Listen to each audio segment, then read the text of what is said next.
Getting back to full on the bike fitness is always going to be slow and incredibly frustrating. And the last thing you want are added complications such as illness. When that happens, all you can do is chug your way back as best you can.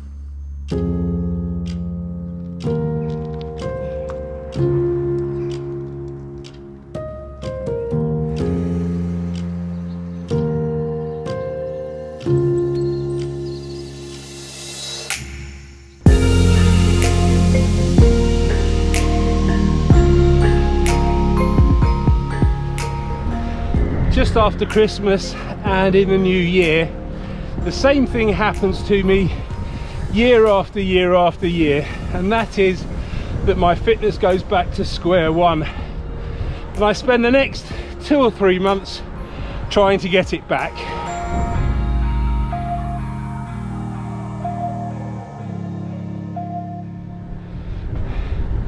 But this year, my mad dash back to fitness has had an added complication, and that is testing positive for our good friend Rona a couple of weeks ago.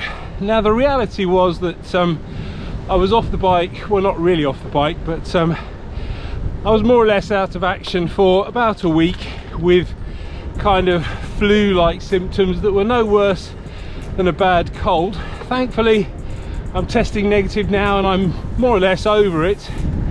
But I can feel a little bit of a tightness in my chest, and obviously being off the bike or not really doing any long rides for a while is going to have a bit of a toll on my fitness. So here we are, back on the bike, trying to get it back.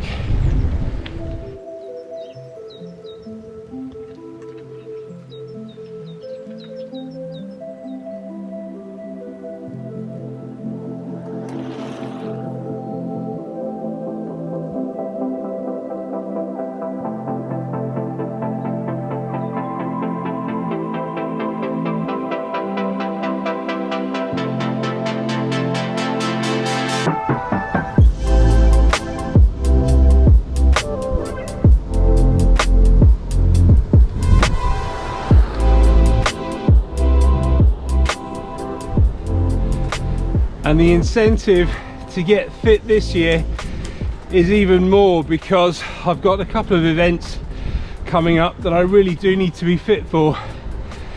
The first one is the Isle of Wight Randonnée, so a very tough 105 kilometers around the island, and then I've got my 2-week trip in Italy coming up about a week after that.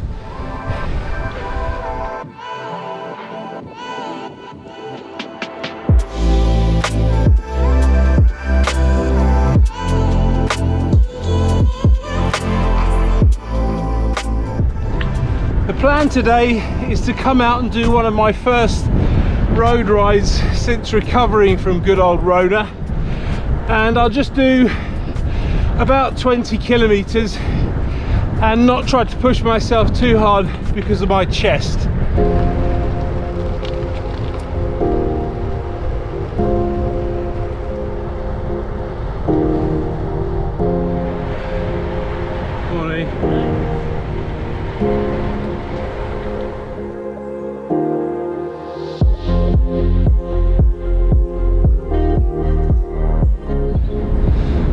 Now 20 kilometers isn't a lot within the grand scheme of things, but over the last couple of weeks most of my rides have only been 1 kilometer on the turbo trainer to fulfill the conditions of the Woodruff challenge.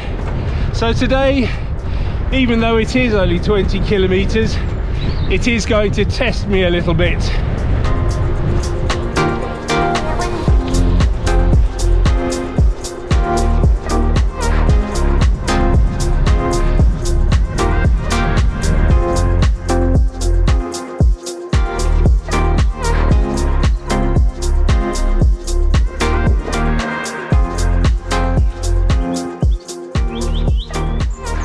My understanding is that even once you've started testing negative, it's still going to take a couple of weeks or so before you're back to full fitness.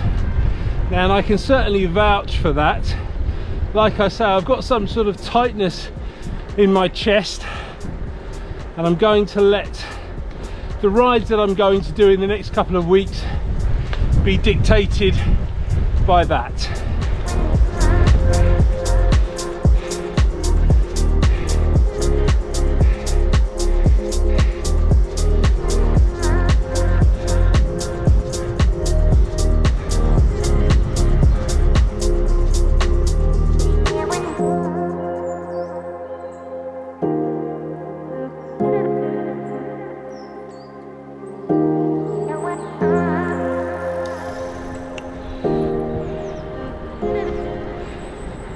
That's 16 kilometers in, and I've still got about 8 or 9 kilometers to get home, so it's going to be a bit further than my planned 20, but the route isn't desperately challenging. It's more or less flat, with the only real climb of the day going up White Horse Lane, and even that's not too bad at about 2% for about 700 meters.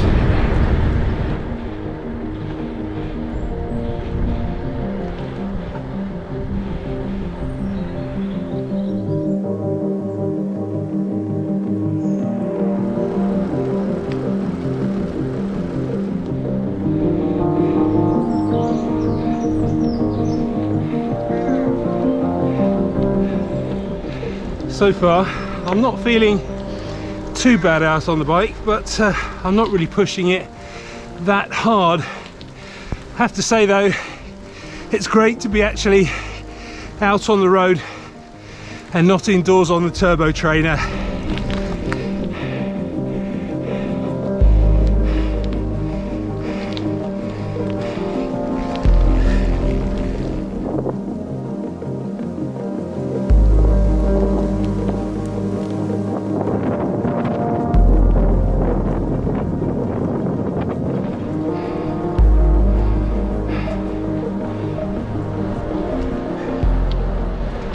"22 kilometers in, and I'm starting to feel today's ride now.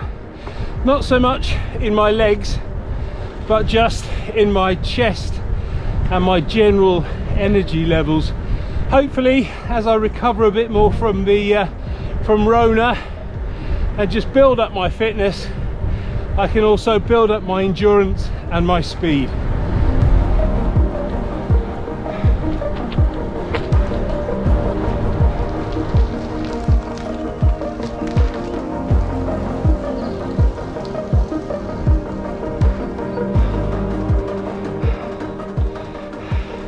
Now that I know I can do 25 kilometers or so, shouldn't be much more difficult to stretch it out to 30, and from there on just keep adding 10-15% a week or so until I'm at my kind of best endurance for about 100 kilometers.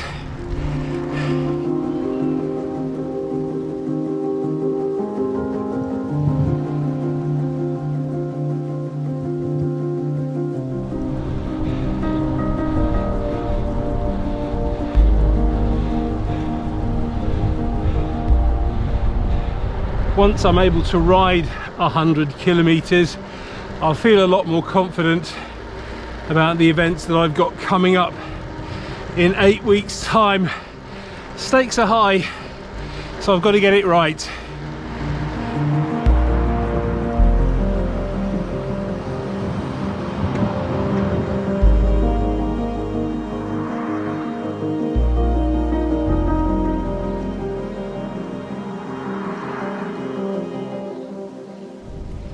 Well, that's 27 kilometers in the bank of fitness, and not a bad ride all round. Setbacks like illness can certainly stop you from getting to peak fitness as soon as you would like, but the real damage is done by your inner slob year round stealing your motivation. And if you want to be able to silence him once and for all, then click on the video just coming up here. Thank you for watching, and I'll see you on the next one.